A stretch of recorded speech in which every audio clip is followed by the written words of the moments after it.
السلام عليكم ورحمة الله وبركاته. هذا التمرين سننجزه لفهم المتجهات وجمع المتجهات ونفهم علاقات شارل. هذا التمرين طلب مني من أحد التلاميذ، وهو ابن خالة عبد الله.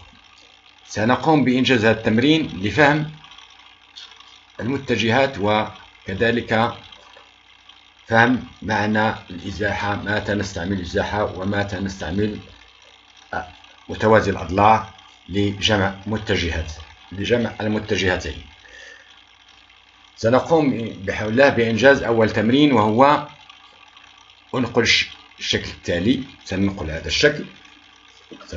الشكل ثم أتميم متساوية GE زائد EF. تقول علاقة شارل GE زائد EF. إذن سنقوم تساوي GF.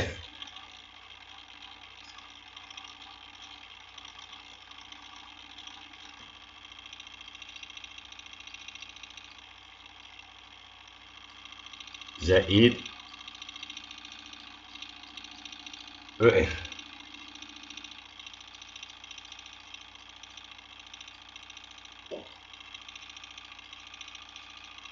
GE زائد EF تساوي GF. علاقات شارل، هذه هي ما نسميه بعلاقات شارل، لأن GE نفس هذه متجهة من G إلى E، ومتجهة EF متجهة من E إلى F. يعني E هنا E نقطة الوصول، وهنا E نقطة الانطلاق. يعني GE زائد EF تساوي GF. السؤال الثاني، هناك نقاط، هناك مربع ABGEF. لننشئ النقطة A، ثم النقطة B،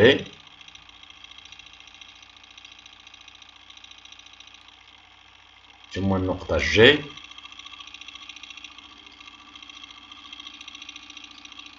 ثم النقطة E،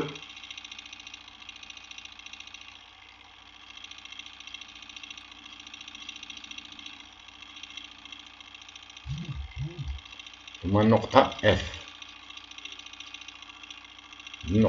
السؤال يقول أنشئ نقطة H بحيث يكون ABGH متوازي الأضلاع. لننشئ النقطة H يكون ABGH متوازي الأضلاع.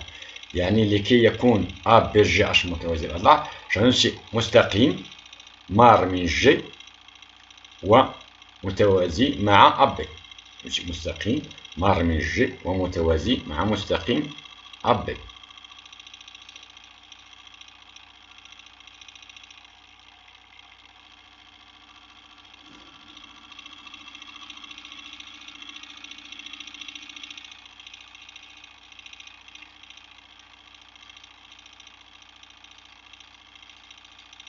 هنا المستقيم مار من G ومتوازي مع الله هو المستقيم GE.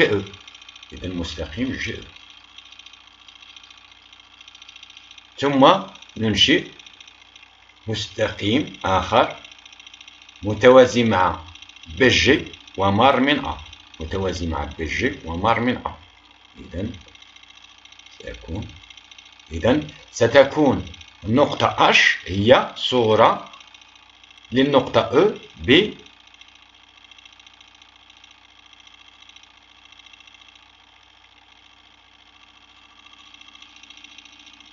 يعني E صورة للنقطة H، حيث EG يساوي GH. إذن H ستكون هنا. أنجز بالمسطرة أنت. إذن H سيكون متوازي الأضلاع هكذا.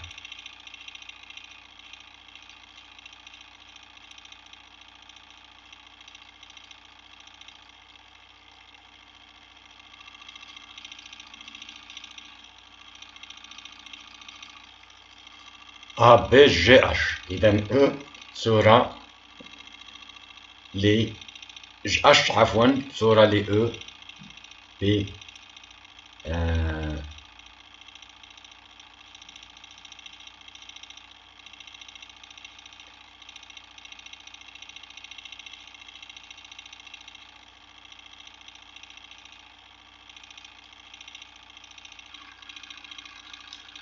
إذا H مماثلة ل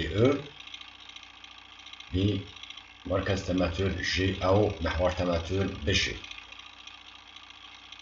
H مماثلة ل E. إذا متوازي الأضلاع A B G H. هذه توجد هنا نقطة H.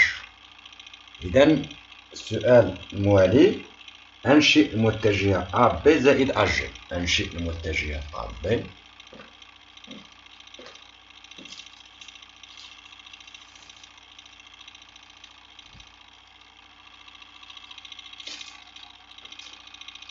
أنشئ المتجهة AB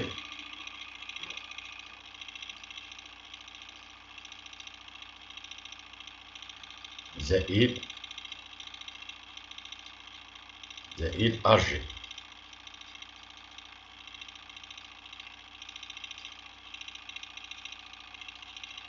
لنجمع بين هاتان المتجهتان AB زائد AG سنقوم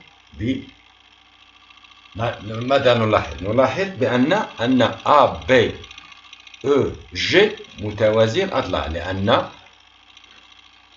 متوازي الأضلاع إنه مربع ومربع أو عفوا مربع، يمكن مربع حضرنا مربعات.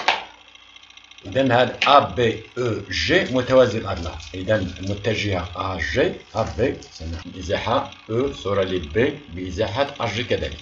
إذا هذا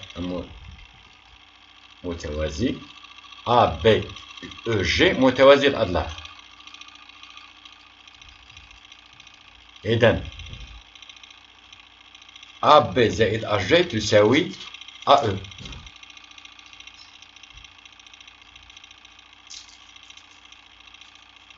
السؤال الموالي: أنشئ المتجهة AB زائد EF. AB زائد EF. AB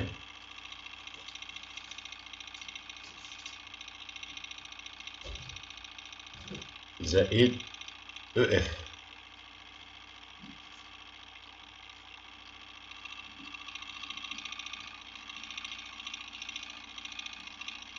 AB زائد EF. المتجهة EF، المتجهة EF متجهة AB. كما قلنا بأن F صورة ل B بإزاحة و G صورة ل A بإزاحة. إذا ما دام أن G صورة ل A و E صورة ل B و A B E G متوازي الأضلاع، إذا A B تساوي G E. إذا A B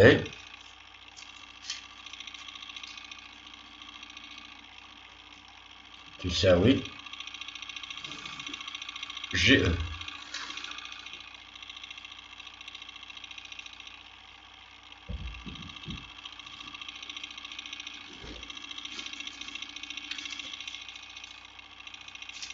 A B تساوي G E. إذا A B زائد E F تساوي، إذا A B هنا بين متوازي A B G A B E G A B E G، لأن A B E G متوازي الأضلاع.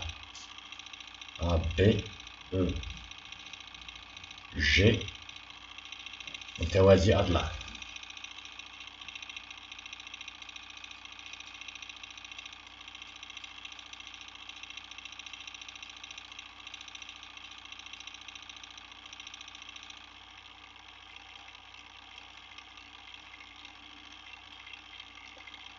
إذا A B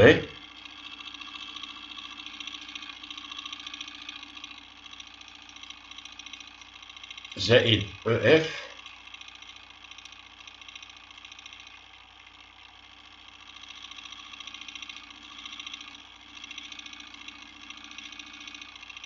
تساوي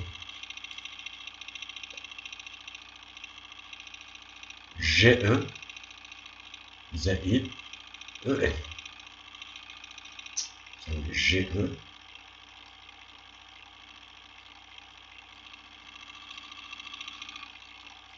زائد او اف.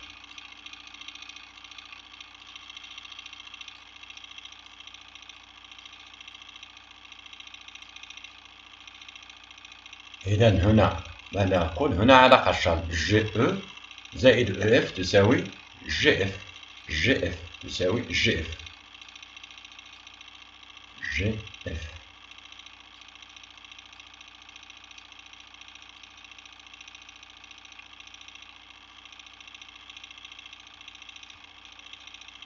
ا بي زائد او اف تساوي جي او زائد او اف، إذا تساوي جي اف.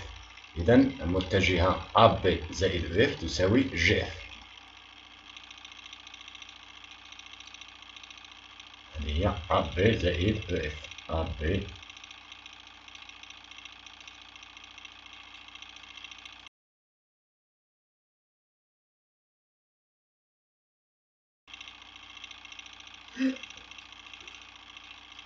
زائد او اف.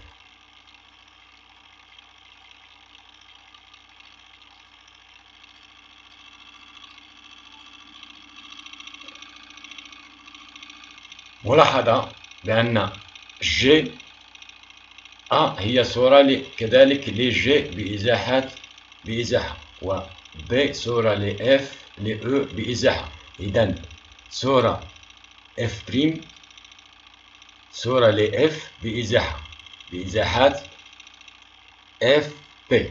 إف بي متجهة إف بي. إذا ستكون أ إف فتحة، أ إف فتحة هنا مثلا كذلك جمع لأ بي زائد بي إف فتحة. إذا ستكون جي إف يساوي أ إف فتحة، حيث جي إف يكون متوازي مع أ جي أ إف فتحة.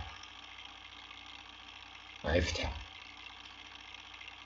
يكون متوازي أ إف فتحة.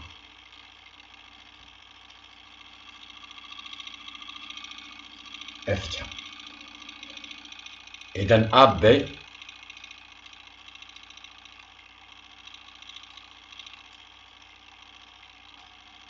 زائد او اف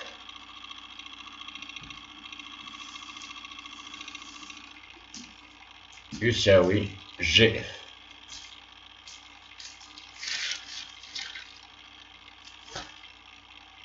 كما يساوي أيضا أ إف فتحة، حيث أ إف فتحة مستقيم أ إف فتحة يوازي جي اف. جي اف أ إف فتحة يوازي جي اف، و إف فتحة صورة ل اف، وكذلك بي اف فتحة اف او متوازي الأضلاع كذلك يساوي لاحظ معي يساوي كذلك أ إف فتحة، حيث أ إف فتحة اف جي متوازي الأضلاع، و بي اف فتحة اف او متوازي الأضلاع.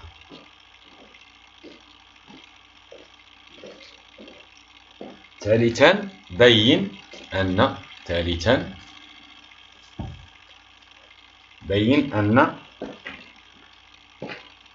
أب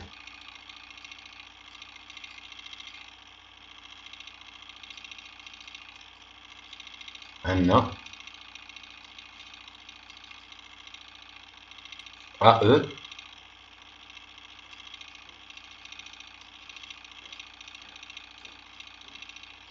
زائد بي اف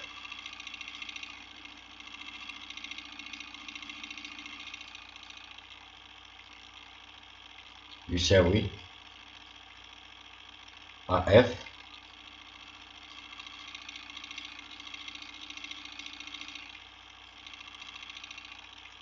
زائد بي او.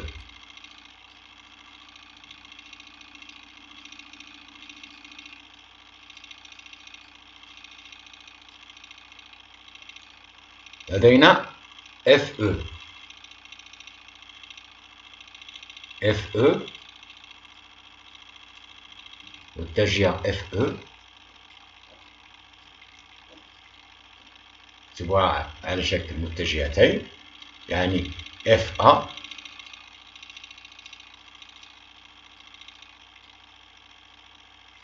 زائد ا او.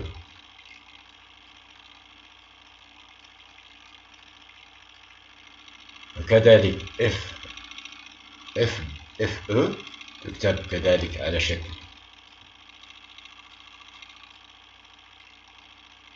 يساوي اف بي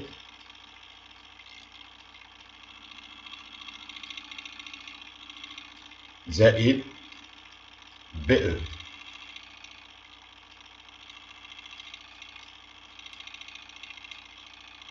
إذا من هاتين المتجهتين يمكن نقول بأن اف ا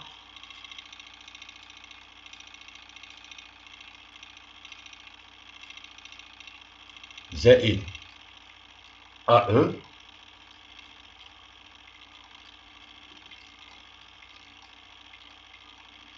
يساوي اف بي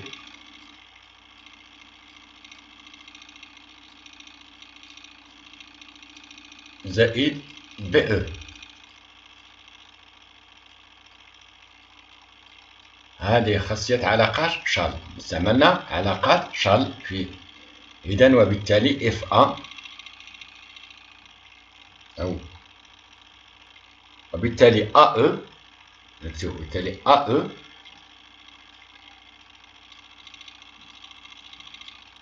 متجه ا او ناقص اف بي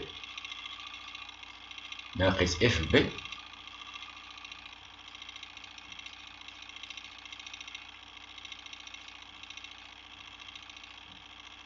يساوي متجهة بي او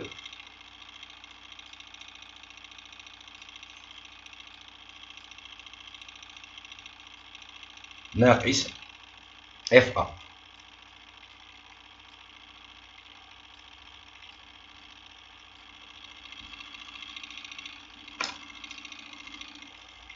ا او ناقص اف بي ناقص اف بي هي زائد بي اف. إذا ا او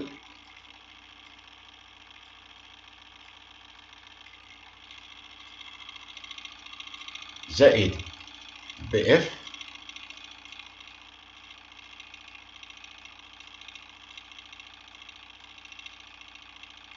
تساوي ناقص اف ا هي زائد ا اف تساوي متجهة ا اف، لأن ناقص اف ا يساوي المتجهة ا اف. المتجهة ناقص اف ا يساوي متجهة ا اف زائد بي او. هنا بينا المتجهتين ا او زائد بي اف يساوي شكل متجهة واحدة. سنكتب المتجهات الآتية على شكل متجهة واحدة: بي او بي سي زائد أو ناقص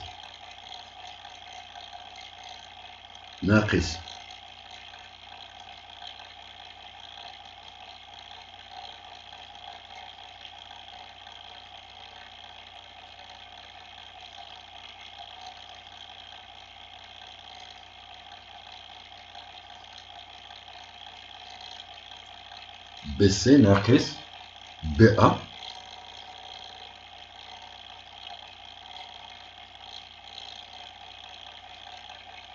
زائد بي دي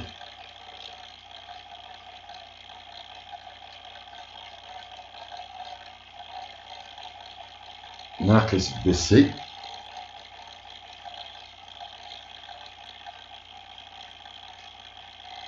المتجهة سنكتبوها كمتجهة واحدة على شكل متجهة واحدة. نرى أن بي سي ناقص بي سي يعني بي سي ناقص بي سي تساوي صفر. تبقى لنا لدينا ناقص بي ا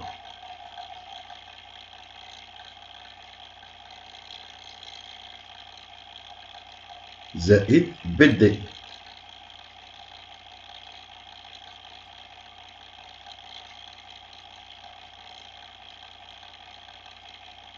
يعني تساوي ناقص بي أ تساوي أ بي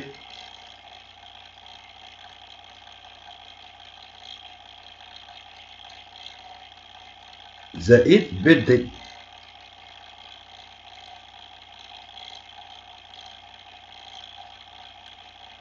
علاقة شال أ بي زائد بي دي. بي بي هنا بي بي يعني تساوي أ دي.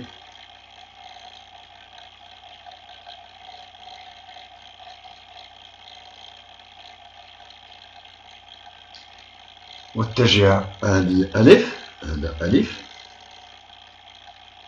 باء. اف أ متجهة اف أ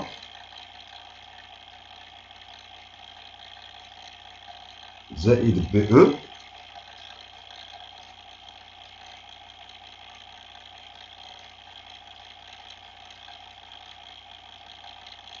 زائد دي اف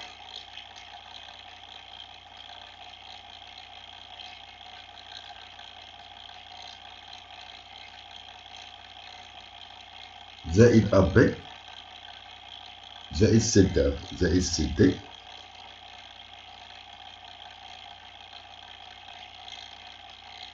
زائد أ بي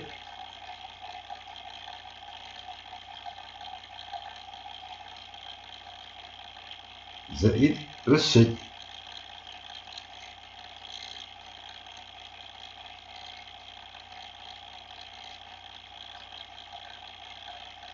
سنجمع بين اف أ و أ بي، إذا تساوي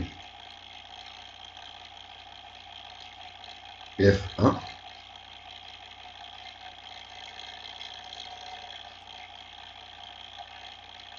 زائد أ بي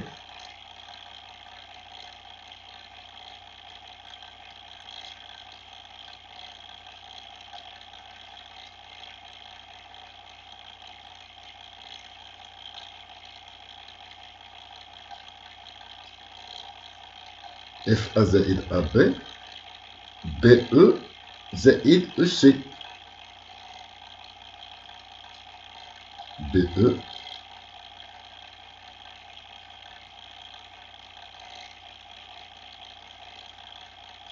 زائد أو سي.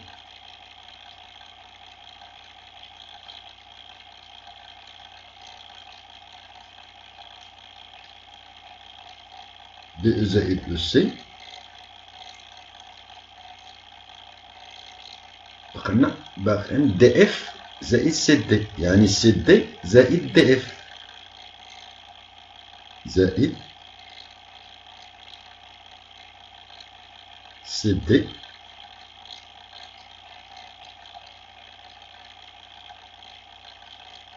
زائد دي اف.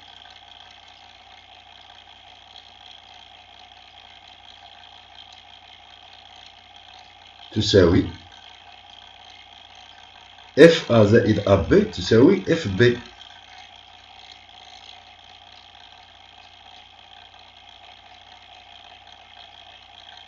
بي أو زائد أو سي تساوي بي سي.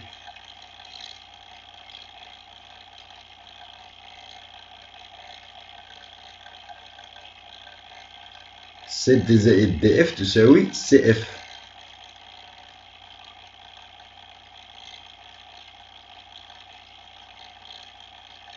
تساوي اف بي زائد بي سي تساوي اف سي.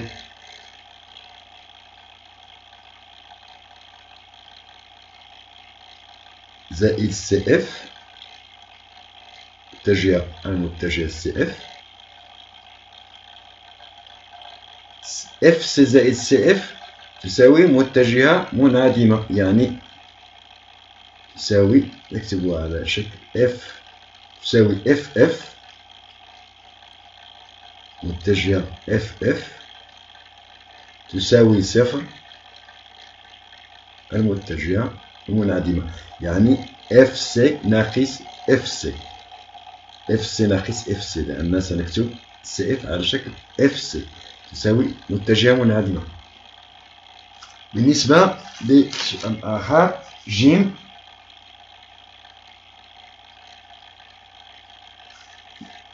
AE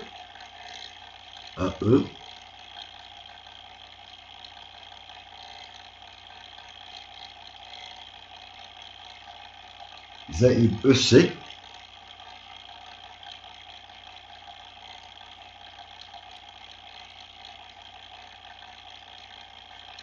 زائد CD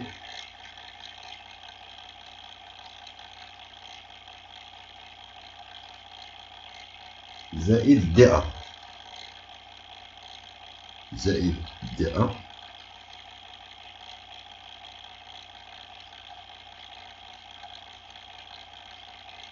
زائد AB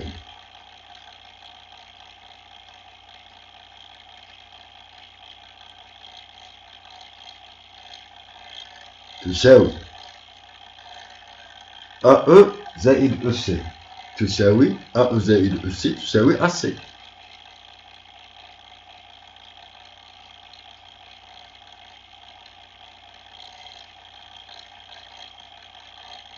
CD زائد DA تساوي CA زائد CA.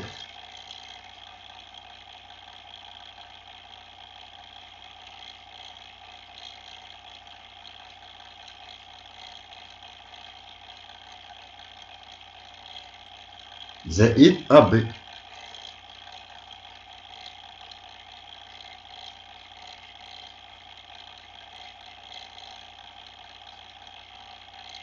يعني تساوي AC زائد CA تساوي AA متجهة AA، يعني تساوي AC ناقص AC تساوي متجهة AA، والمتجهة AA هي متجهة منعدمة زائد AB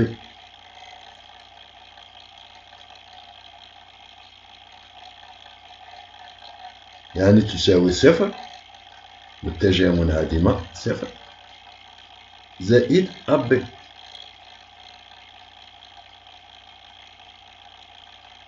يعني تساوي AB تساوي AB.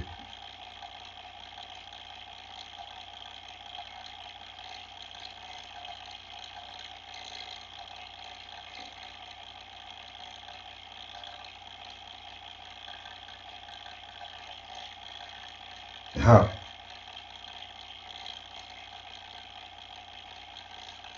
نحسب متجهة AB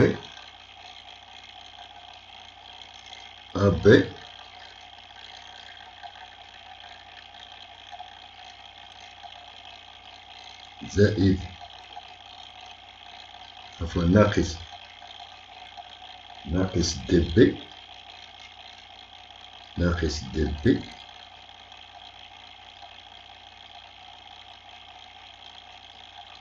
ناقص DB ناقص EB ناقص EB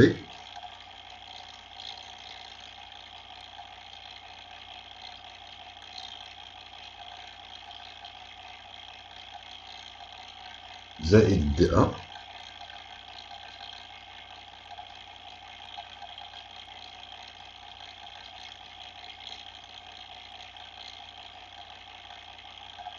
زائد EF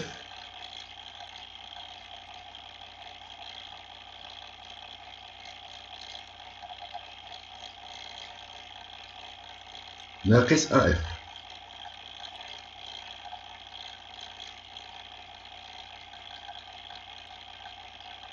نحاول أن نجمع AB ناقص DB AB ناقص DB AB ناقص DB ناقص DB هي BD يعني تساوي AB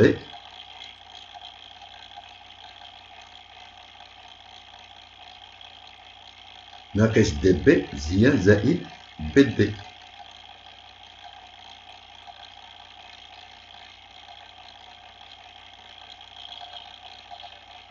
ناقص او بي هي زائد بي او، زائد بي او.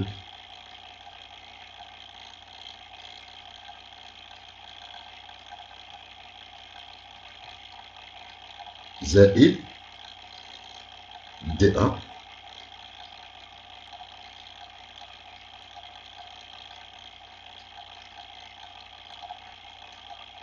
زائد او اف.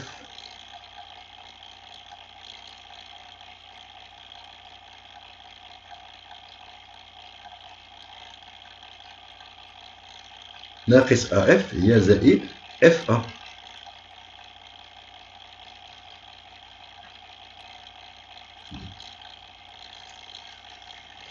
تساوي ا بي زائد بي دي تساوي ا دي.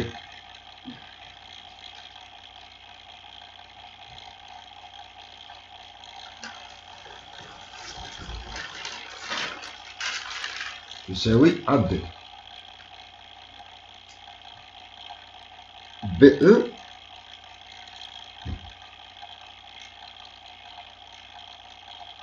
ب زائد بي او زائد بي او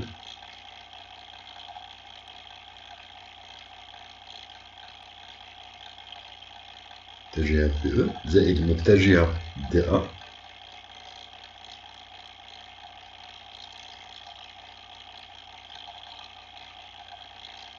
والتاء زائد متجهة او اف زائد متجهة اف ا تساوي متجهة او ا زائد متجهة او ا تساوي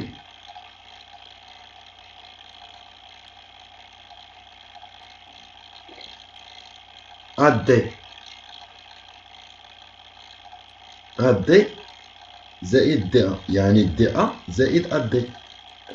دي ا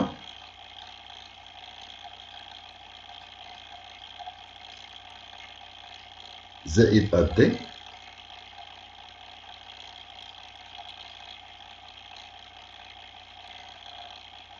ا دي زائد دي ا زائد بي او زائد او ا. بي او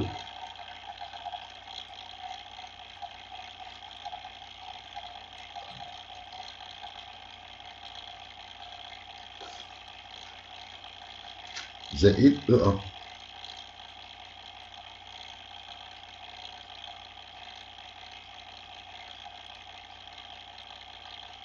تساوي دي ا زائد ا دي تساوي دي دي. متجهة دي دي هي متجهة منعدمة.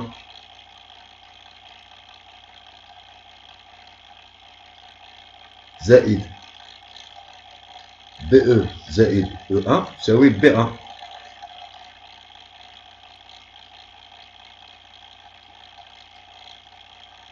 يعني تساوي متجهة منعدمة زائد بي ا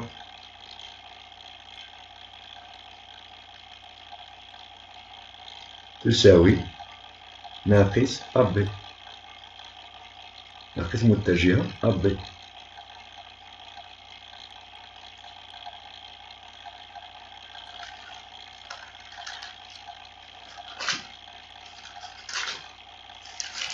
شوي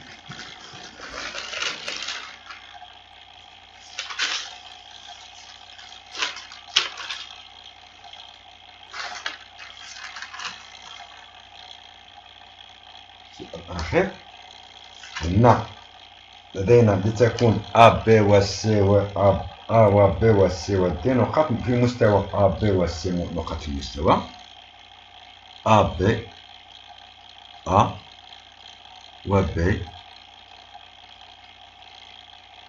و سي و دي و دي نقاط في المستوى.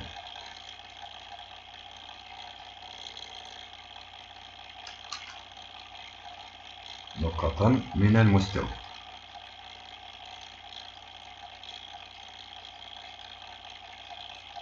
من المستوى، من المستوى.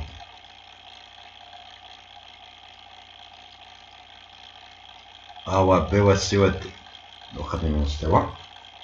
إذا ولدينا حيث و I و G، I و G، I و G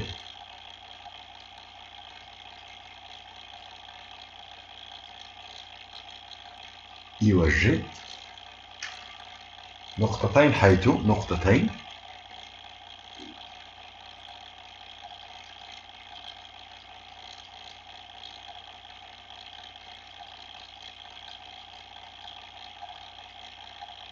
حيث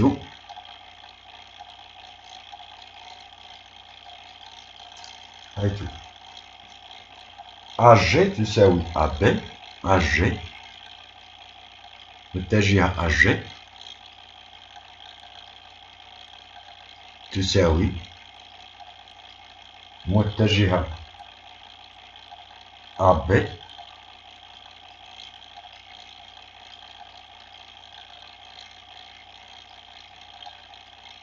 زائد ناقص المتجهة AC، ناقص المتجهة AC زائد المتجهة AB، متجهة AD والمتجهة AI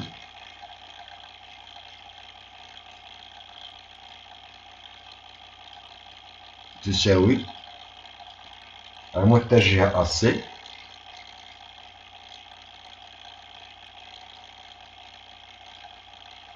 زائد متجه AB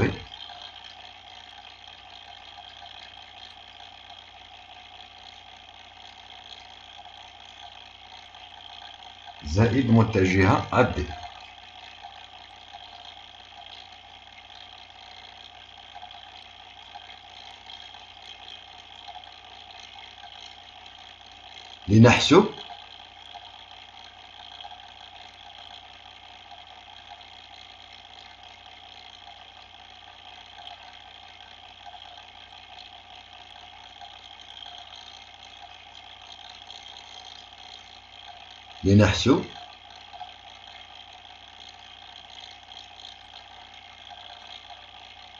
لنحسب المتجهة GI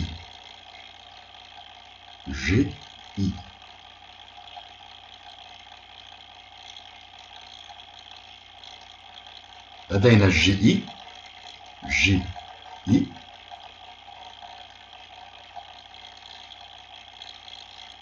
تساوي GA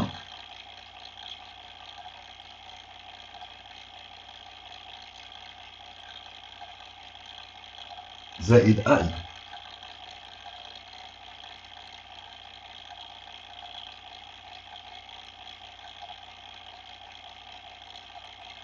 يعني تساوي ناقص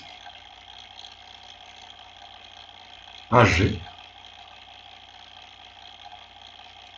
تساوي ناقص AG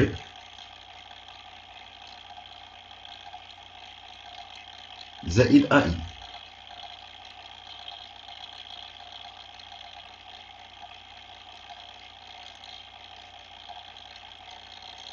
يعني تساوي AG تساوي ناقص AG تساوي AB ناقص AC زائد AB تساوي ناقص فتح قوس AB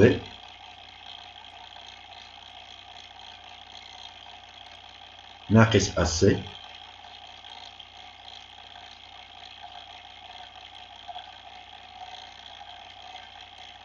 زائد AB.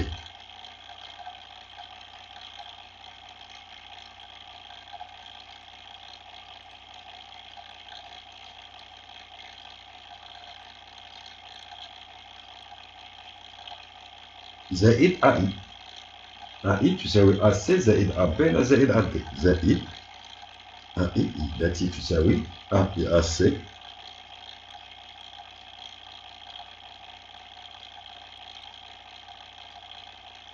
زائد AB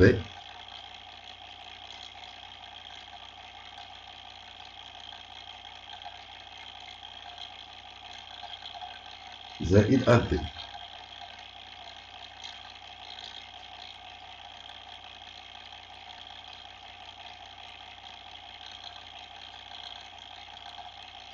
تساوي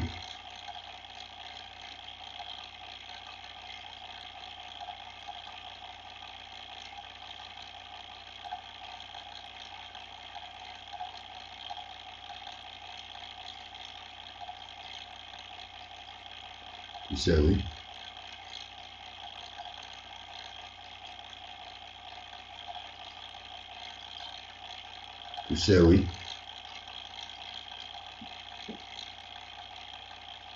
ناقص AB متجهة ناقص AB زائد AC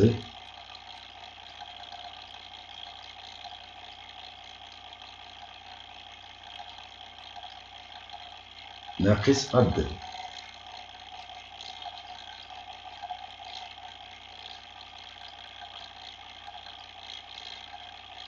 زائد AC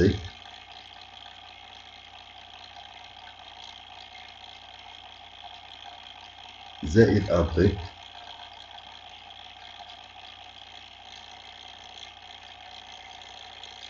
زائد AB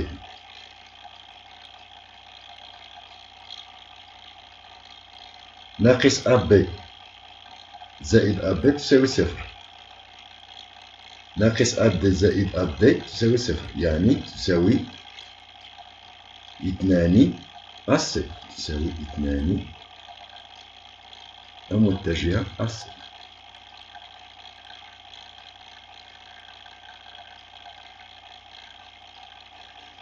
إذا إج تساوي إج جي عفوا جي تساوي 2 متجهة AC.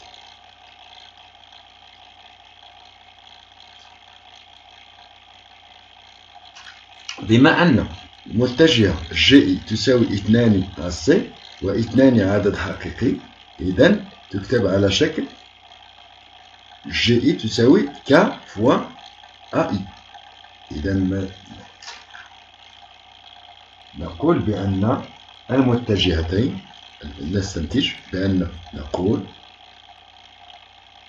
أو نستنتج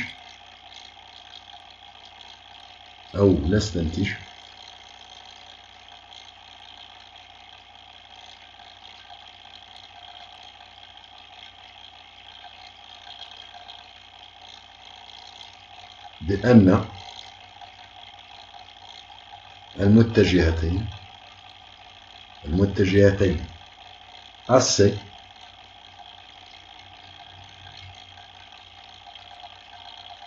و GI